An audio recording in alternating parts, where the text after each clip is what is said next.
so much for joining me for Daily Spark with Dr. Angela. I am your host, Dr. Angela Buckchester. You know what I like to do on my show. I want to enlighten you. I want to inspire you. I want to empower you to become your best self. Now, Scripture reminds us that the tongue is a small thing that makes grand speeches, but a tiny spark can set a great forest on fire. And today we want to get you fired up about walking in your God-given purpose. Our guest today is Dr. Duane Mangum, and he's written the book, From the Incubator to the Kingdom, the story of a young man's journey to fulfill his God-given purpose. So you know what I'm going to tell you to do. Go on, get comfy, get cozy, get your coffee or get your tea, because we are about to get started. Good morning, Dr. Duane. Thank you so much for being on today. Thank you. Good morning, Dr. Angela. I'm so glad that you are here, and I look forward to you sharing. But as is the custom here on the show, we always give our guests an opportunity to introduce themselves to the few people out there that may be unfamiliar with you or with your work. So first, I have to ask you, what makes you you? Well, great question. My name is Dr. Duane Mangum. I am originally from Alexandria, Virginia. I went to T.C. Williams High School, remembering the Titans. What really makes me me is that the love of people, seeing people soar, going from just existing to excelling in every part of their lives. And because I came from a very challenging childhood, I recognized that I was given this opportunity in the earth to love people to the kingdom and to be a part of them, understanding how valuable they are. And so I'm really excited, Dr. Angela, just to tell people who I am. I'm married and I'm a blended family. So I have a lot of different things going on, but I love just being who I am. I love that. And you know what? I have to give a shout out to my home state of Virginia. So hoo-ha to Virginia. I hear you. I love it. So most definitely. Now, I love that you are a pastor who is trying to be that example for your congregants, be it that they are in the same space with you or they are your virtual church family, if you will, with the people who tune in and listen to you. At what age did you find that you started to acknowledge that call of ministry on your life? At 12 years old. I was 12 years old when I felt the call of God on my life to share the gospel and just to be much example as I could at that young age, really to encourage people, to equip people, and to empower them with the gifts and talents that I was still developing. But that's when I felt the call of God to share his gospel. Absolutely. I have found that many of the people that I've spoken to recently, it was at a very young age. I've shared my story as well, and you're right. You kind of know. Sometimes it takes other people a little bit of time to realize it, but you do tend to know when you're fairly young. I love that. Now, being an author, is that something that you have always wanted to do, or did you find that was just the next step that the Holy Spirit placed upon your heart?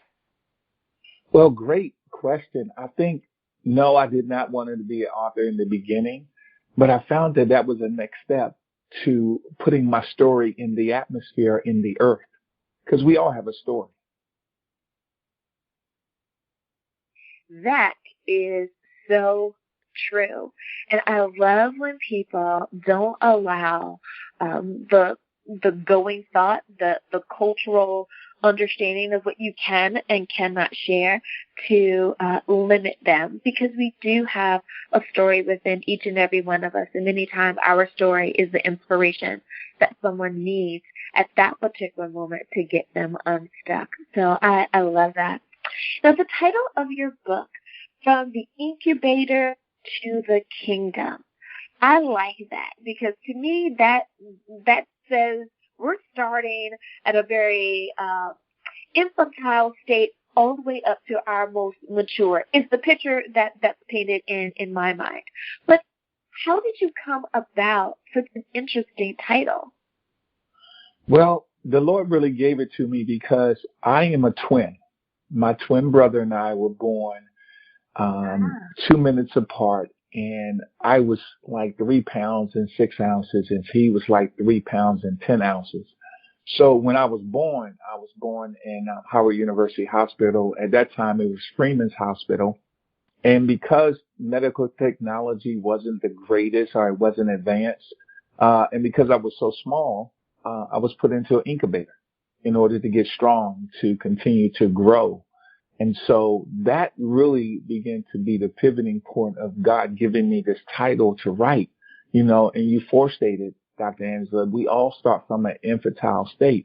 And I saw the human infantile in me, but I knew that if you get the right nutrients, whether it's the physical nutrients and the spiritual nutrients, you can grow and you can point your head and your spirit towards the kingdom. So that gave me really the inspiration of writing that book from my own life story. Oh, I love that answer. See, listeners, this is why I asked that question. It's like, boom. I love that. I love that.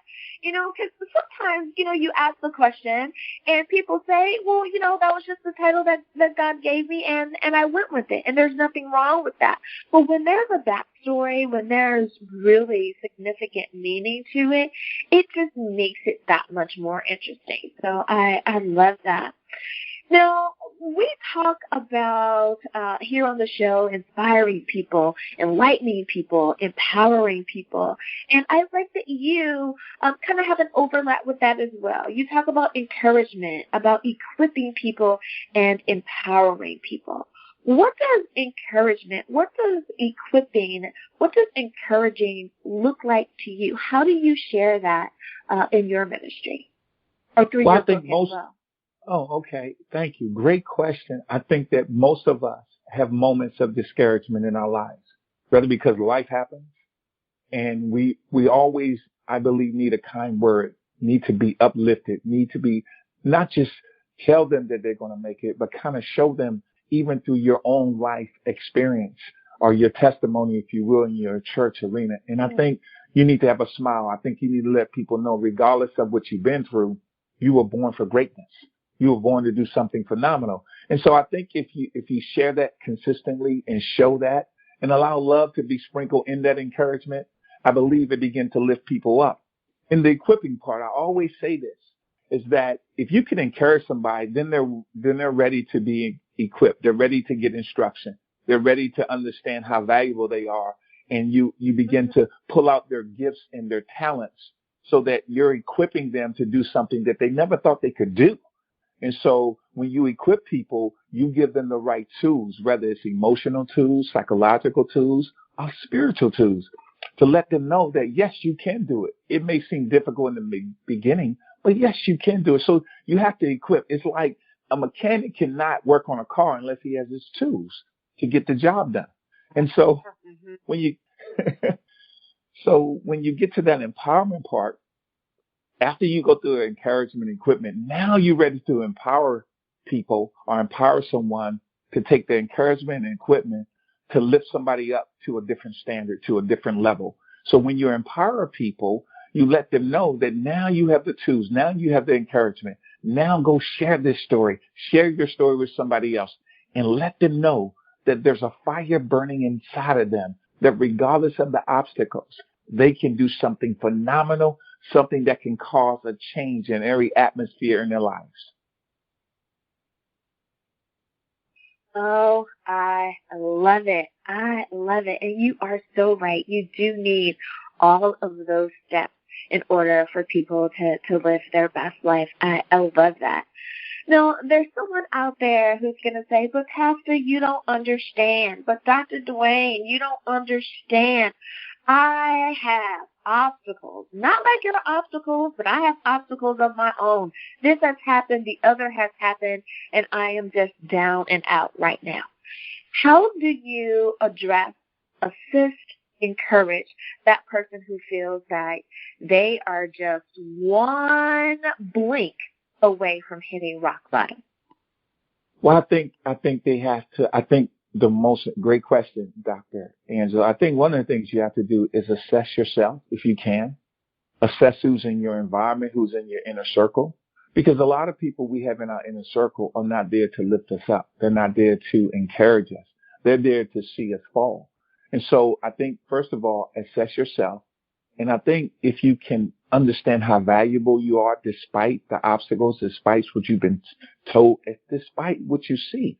And if you're a believer in God, then allow your faith to begin to kick in. But I think you need to be around people that are going to let you know that I know it's tough.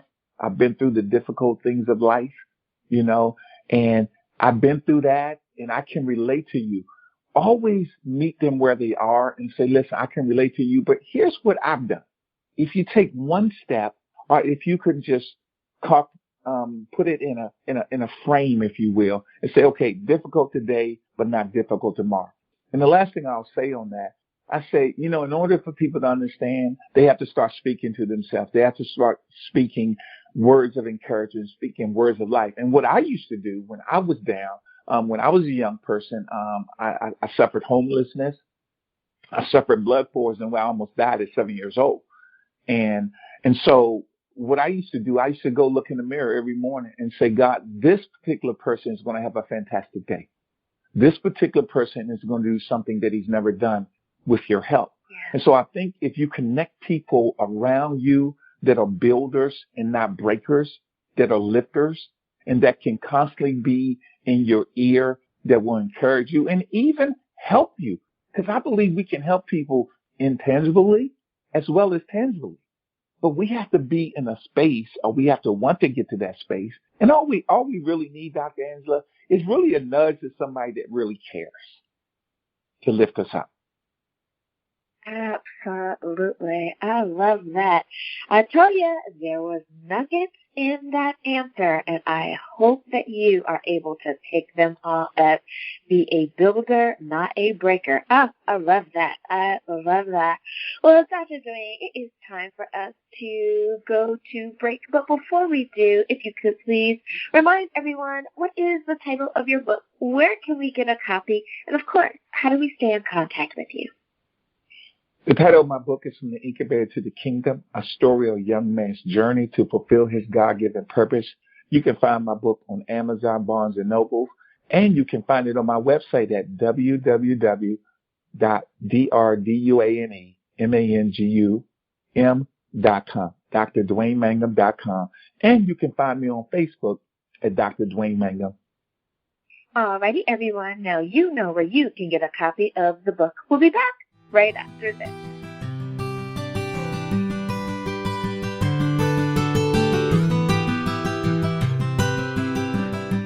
And we are back. Thank you so much for joining me for Daily Spark with Dr. Angela.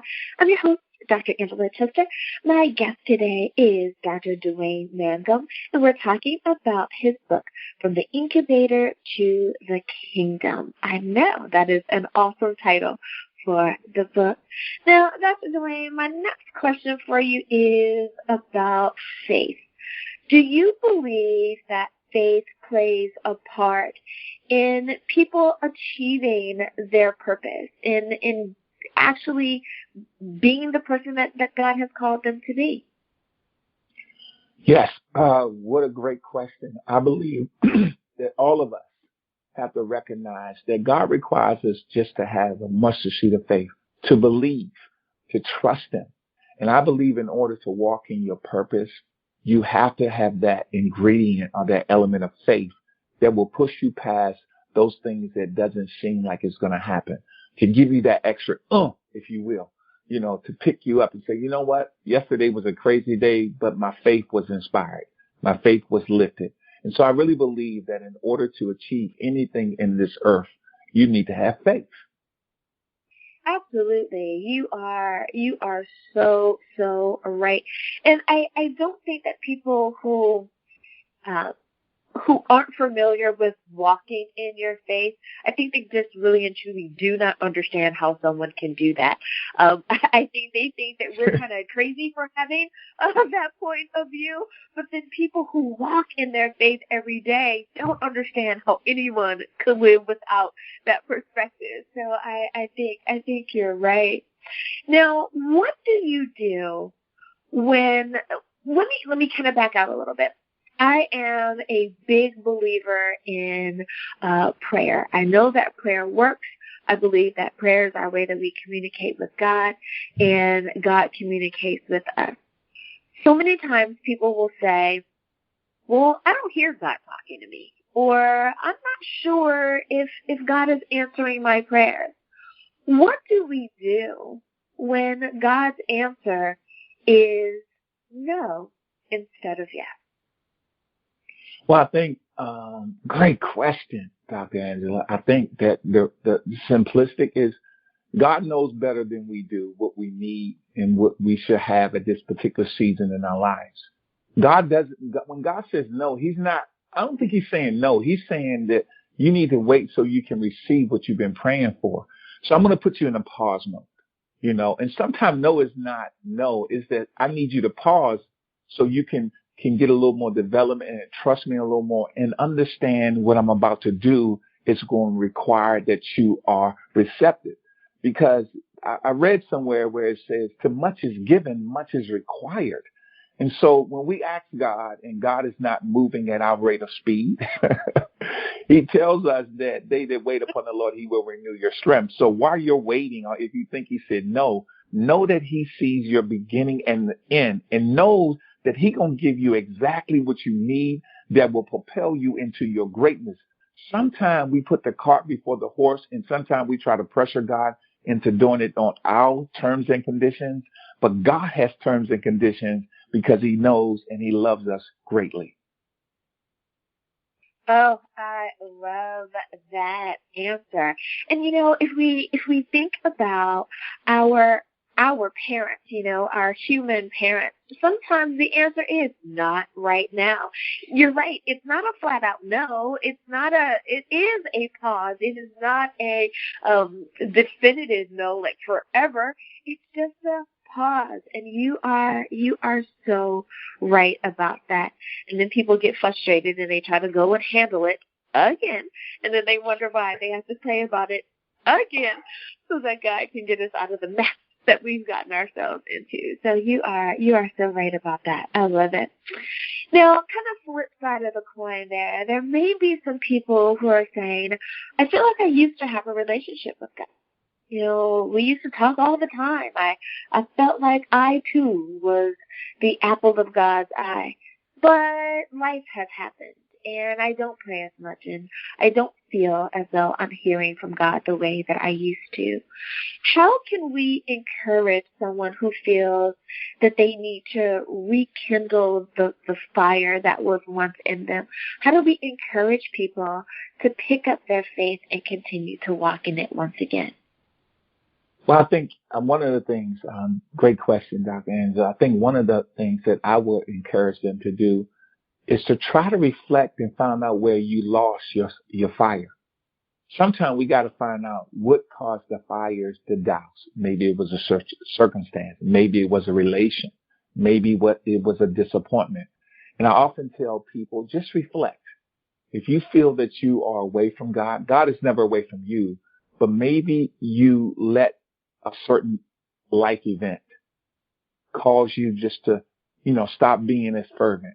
And so therefore, what I want to encourage people to do is to go back and look and now understand that your relationship with God can be rekindled. The fire can come back when you make a decision. Start praying for 5 minutes a day again. Don't make it elaborate. Don't put so much pressure on yourself that I need to get back to praying 20 minutes, 30 minutes. Take baby steps, because once you realize that, once you get back in it, and also read his word. And I want to say this too. Get into your prayer closet. I think many of us lose our connection with God for a moment is because of life distractions.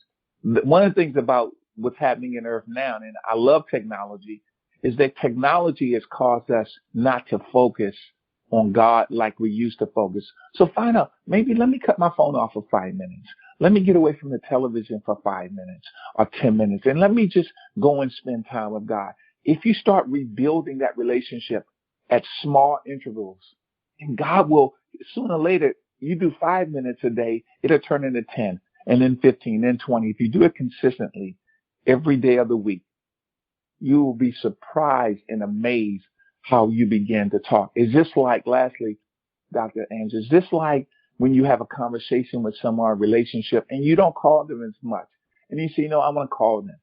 And let me talk to them. Maybe we're not going to talk a lot, but let me call you on Wednesday. Let me call you on Friday. What you don't realize is that you're rekindling that relationship. You're rekindling that urgency and that fire in your spirit. But let's have this conversation with God, because I'm taking time out now for God. Oh, I love that. Yes, you are getting nuggets today, Dr. Duane. Thank you so much for You're that, welcome. because you're right. We do need to take a step back from it all, and myself included. We are on our phones all of the time. We're on our laptops or on our computers, be it a laptop or a desktop. We are running our little piece of the world on our phones, and sometimes we do need to just remember to take those breaks and reconnect and find out what God wants us to do.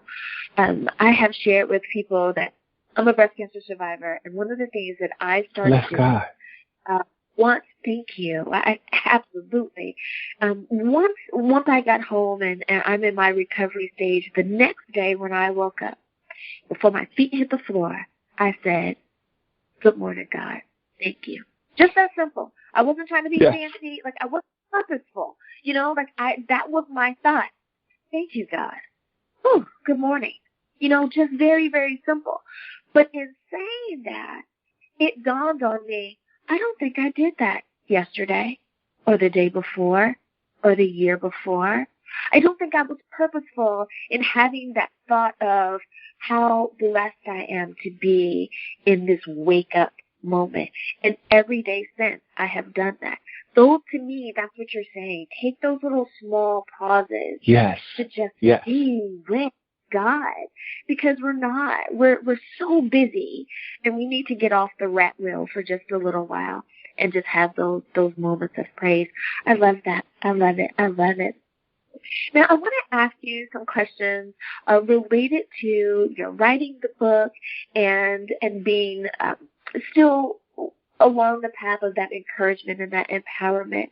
Did you find that while you were writing the book, that even though you were sharing for others to be encouraged, did you find that you were kind of encouraging yourself as you were writing? Did it bring back some of those moments of how that did happen, and look at where we are now? Yeah, without a doubt. Great question. I think one of the reasons why I could write this book is that I allow my life lessons to be retooled. Not just harp on what took place. And I think you have to give yourself a pat on the back to recognize that God brought you through all of this, and you haven't lost your mind. You haven't given over and conceded. And recognize that the spirit that's in you is alive. It just went through some pruning. It went through some bruising. It went through some brokenness. And so I'm a big believer in encouraging yourself. There's a scripture I'm reminded of in 1 Samuel chapter 30, when David came back to Ziklag and his men, and they were so just distraught because the Amalekites took all of the women and the children and burnt their homes down, and David's men were just so broken. They wanted to stone David, but David went away and he encouraged himself.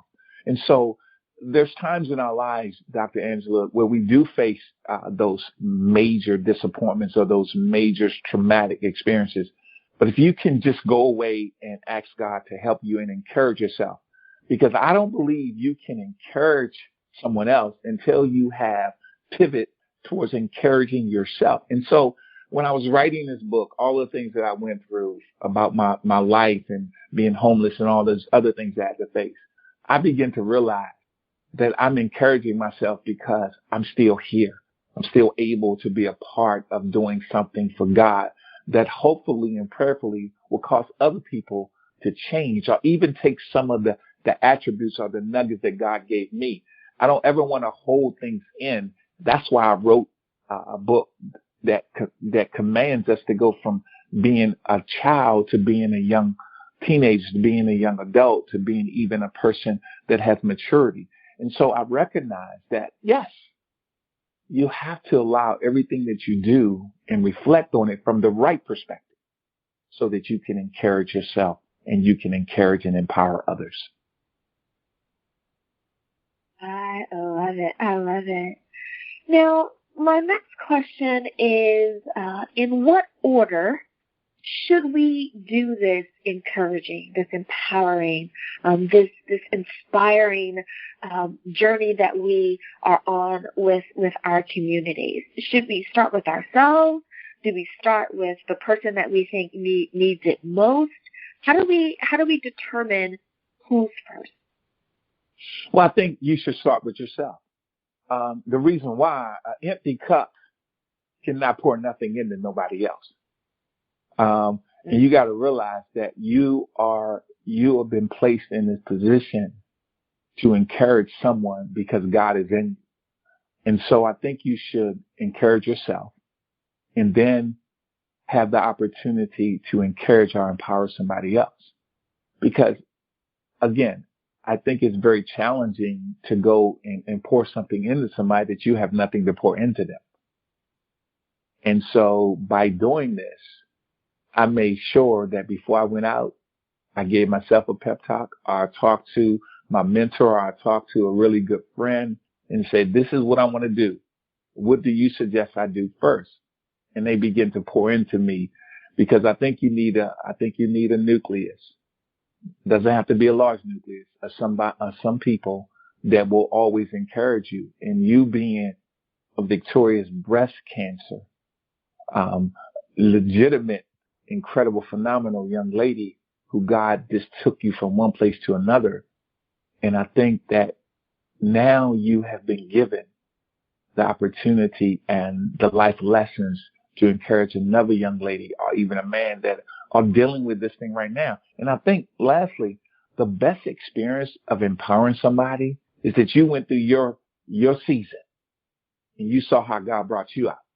So now you can pass the baton of faith and victory to someone else. Absolutely. Absolutely. You said so much there. And, thank you for that full answer because, I agree with you.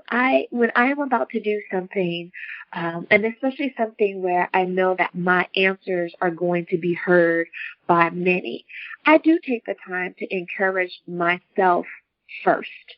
You do listen to something that's inspirational, that is empowering to you, whatever that is, so that you can be in the right frame of mind.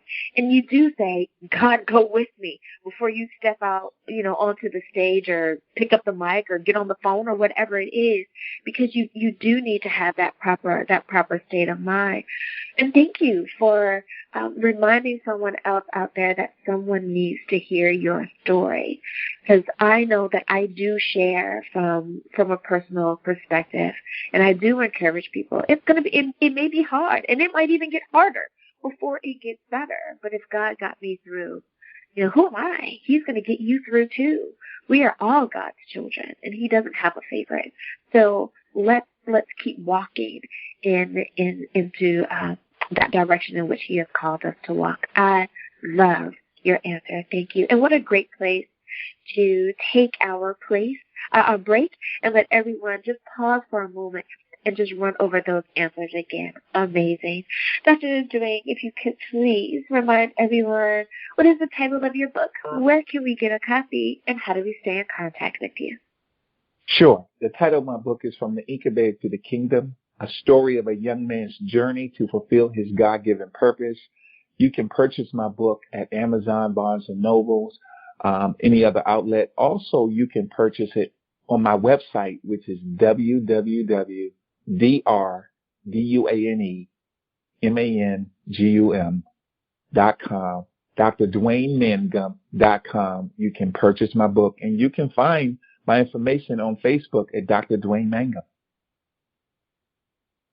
Alrighty, listeners. Now you know where you can get a copy of the book. We'll be back right after this.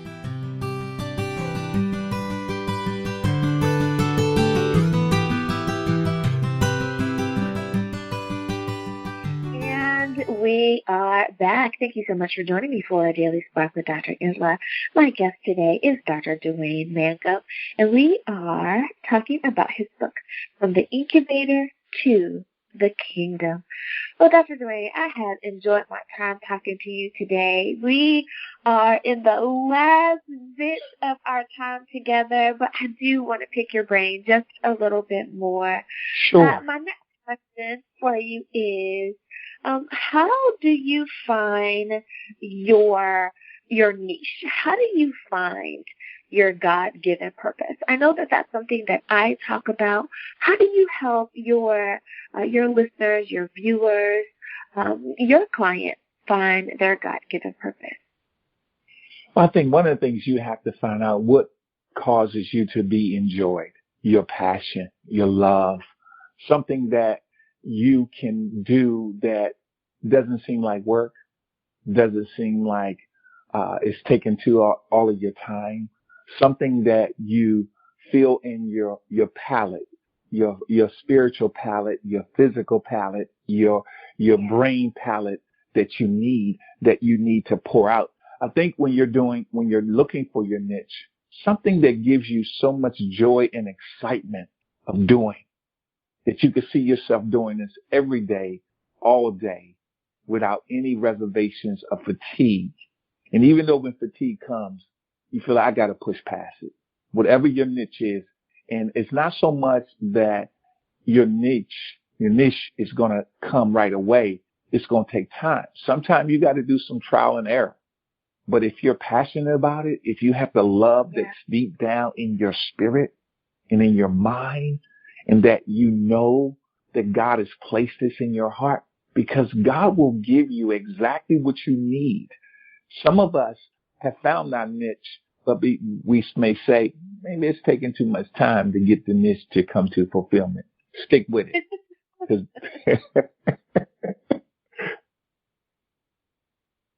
You are so right, because it's funny how we as humans, we are so impatient. You know, we have a microwave span. You know, we want everything in that nanosecond. We really and truly want to become an overnight success. You know, we want all of it right now, minimum work, maximum reward. And it doesn't work like that for so many people. You are so right. You talk to some of the entertainers or even business people that are in the world, and they're like, oh yeah, my overnight success took me 10 years, or it took 5 years. You know, it took sleepless nights. It took, being away from my family, or it took just the investment, just blood, sweat, and tears to get to this point. So you are so right there. Now, for the person who says, y'all don't understand, you know, you may have had some assistance. Maybe you had, your wife was there for you, or your family was there for you. Maybe you came from a family that had means, but I'm a little more hopeless. You know, it's just me. I don't have anyone to pull on. I don't have that support team, and I'm not a member of any particular church that's able to help me. What about me? What am I supposed to do? So what do you say to that person who feels that they are hopeless in their outlook? Well, I think one of the things is that hopelessness comes from a place where we haven't been given hope. And maybe she's been with people, or maybe she shared or he shared their dreams or their vision with someone, and they shot it down. And I think, again, that, you know, regardless of where you come from, regardless of what you have and don't have, you got to realize who the creator is of you. God doesn't create any junk. He always creates phenomenal and incredible human beings, because basically we were created in his image to do something that will shock the earth. And I think a lot of times we choose to accept the things that we haven't done instead of looking at the things that we have done. Again, I believe that when you make a decision to be around hopeful people or even get some reading outside the Bible, read someone that will inspire you. I remember when I was going through my seminary, my PhD program, I hit a brick wall and I felt really hopeless. I said, this is too much work. I'm working a full-time job. I'm doing this, pastoring, just doing a lot of different things. And I was just like, I was at my lowest valley. I mean, yes, the encourager. Yes, I felt hopeless, but I read a book. A friend of mine told me, he said, get another book that you're not doing in your studies and you're not doing in the seminary and read that. And I remember reading, Dr. Cornel West, and he used to like laugh out loud. I read his book and I began to see some of his challenges in his book, but he was saying, laugh out loud. Read something that will cause you to laugh, because I believe laughter is medicine to your soul. And I think a lot of times when we hit that hopeless place in our lives, Dr. Angela, we need to do something that's going to be fun. We need to do something that's going to tickle our funny bone or make us laugh. Or we need to subtract ourselves from those places in the environment where we still think that we're hopeless, and understand how valuable we are. But we need to do something really practical. Sometimes people do, sometimes our think tankers, if you will, we want to do something so complex. But let's do something simple. When you're feeling hopeless, Right. do something that's not going to cost you a lot of money. If you're a young lady, get your girlfriend and just go to a comedy show. Have some fun. Go shopping. I know we in this environment where we can only go, but do something. Rent a movie that's going to cause you to laugh. If you like romantic comedies, rent a romantic comedy. Do something that's not so complex and begin to build your hope back again. Yes, that is such a great bit of advice. We do need to have a good time, even when things are so serious. Take a break, step back, just so that we can kind of breathe, and then get back into it. You are so right. I love that. And especially if you are a solopreneur, or you're an entrepreneur, you're a Christianpreneur. If you're a preneur and you are trying to run your little piece of the world, get off the rat wheel for a few moments. You are so right. Put on whatever. We all have Netflix, I think, at this particular moment, right? Yes. Especially due to the pandemic. It's like we can all invest it. That, what is it, $15 to make sure we can all watch it. Watch something funny. You are so right. I remember my son used to tell me, he's like, Mom, you read such serious books. What do you like just read? And you're right. I said, let me think about that for a while, because we're so used to doing that research. We're so used to preparing for a sermon or an event. And we're trying to make sure that we're proper and true for that we do forget many times to just read that book that's just funny and have those fun moments. Yeah. I you're onto something. Absolutely. I know for many people that stepping away is now TikTok. We can't get away from our phones, and it's like, what do we do? TikTok is hilarious, but so is Netflix or a movie or something else. Enjoy and laugh. You are so right.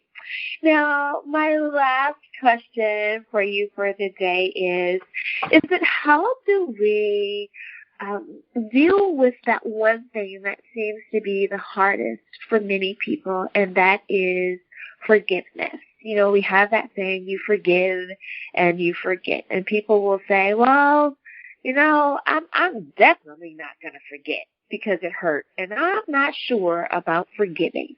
What should we do when we find that we're getting some resistance against that? Well, I think, first of all, great question, Dr. Angela. I think, first of all, we have to understand, what is forgiveness? I asked that question. What is forgiveness? Forgiveness is allowing yourself the space and time to reflect on what has taken place. Forgiveness has various levels of forgiveness, but I think forgiveness has to be practiced. Somebody that hurts you deeply, you need to put yourself in a place to where you can understand that you deserve to, first of all, forgive yourself. Most people don't forgive quickly is because they're still blaming themselves. Oh, why didn't I see that coming? Why wasn't I smart enough to see the red flags? Or why did I allow this person to still have that leverage over my life? Because maybe I was in love. Maybe I trusted that person. Okay, let's talk to ourselves and say, listen, I forgive myself because God forgiven me. But let me forgive myself. Let me get to a place and ask God to help me to release the situation, to release the hurt. Again, I'm a person that believes that everything has a process. Everything has a time. Everything has a season. I don't believe forgiveness is quick pro. I don't believe that.